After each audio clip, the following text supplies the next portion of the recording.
But today we have to talk about optimism because unlike the Wall Street era, the Optimism Airdrop era is not over. Now, a lot of you might have remembered that Optimism did an airdrop earlier on called Airdrop 1. However, today we'll be looking at why this will not be the only airdrop that is happening and going into how you can benefit from a potential airdrop and maximize your chances of qualifying. So let's jump right into today's video. First of all, we want to start with why the airdrop is not actually over. Now, this comes directly from Optimism's documentation on their token distribution. As you can see in this pie chart over here, a total of 19% of the total supply of Optimism is going to be given out to users via airdrops. 5% of the overall supply has been allocated to Airdrop 1, which has already concluded. Now that leaves 14% of the total supply of Optimism to be distributed in future airdrops. So guys, we're not even halfway through the airdrops that are available or going to be available on the Optimism network.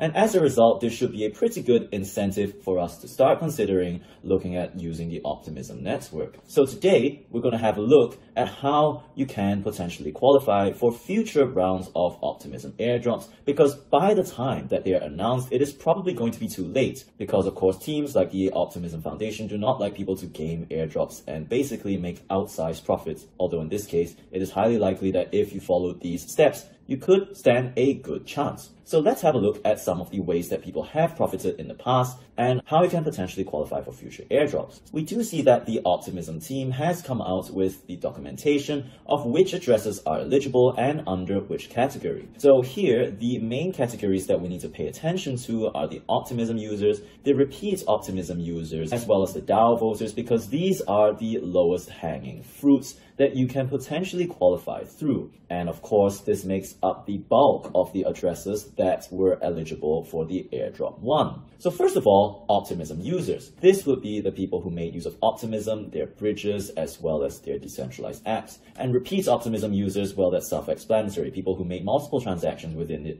Optimism ecosystem. The DAO voters, on the other hand, are those people who took part in governance on the Optimism chain. So on-chain governance participation does have a role to play here. Moving on, let's get to the part of the video that you actually want to watch, how to stand the best chance of qualifying for a future round of airdrop. So as I mentioned earlier, there were the Optimism users, the Optimism repeat users, and the DAO voters. So let's first start with the Optimism users and the Optimism repeat users. What you can do in this case is to go to optimism.io, which is Optimism's official website. Then you can go on to view all the apps and view what is going on in their ecosystem. Then from here, you can choose the different apps that you want to interact with. Now, one tip, of course, would be to prioritize the decentralized apps that have ongoing live incentives. The reason for this is that these apps have explicit support from the Optimism Foundation and are more likely to get you in a position to be able to qualify for future airdrops as an Optimism user or a repeat user.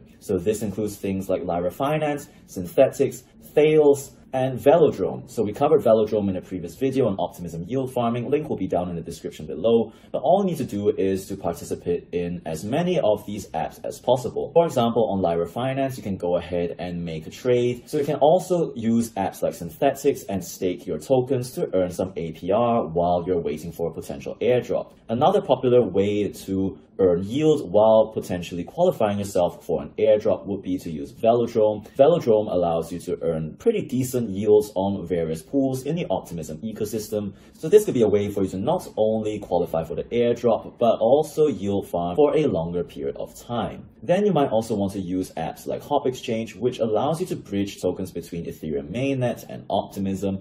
And finally, you can go ahead and make use of potential double dip opportunities. These can be found in apps like Stargate, which is also part of the Layer 0 ecosystem. Now, Layer 0 is also speculated to come up with an airdrop of their own, so using Stargate to bridge between Optimism and Ethereum could potentially make you qualify for 2 airdrops in one go. A similar thing can be said for a cross protocol, which is yet another bridge that allows you to make transactions between Optimism and various other chains. We've covered these various airdrop potential opportunities in separate videos that will link down in the description below. So all in all, I hope this video has been informative and useful. If you like this video, do consider leaving a like and subscribing to this channel. If you want to see more such content, we have a whole range of content covering airdrops as well as the hottest crypto news lined up and on the way. So do stay tuned for more. With that being said, thanks for watching and I will see you in the next one.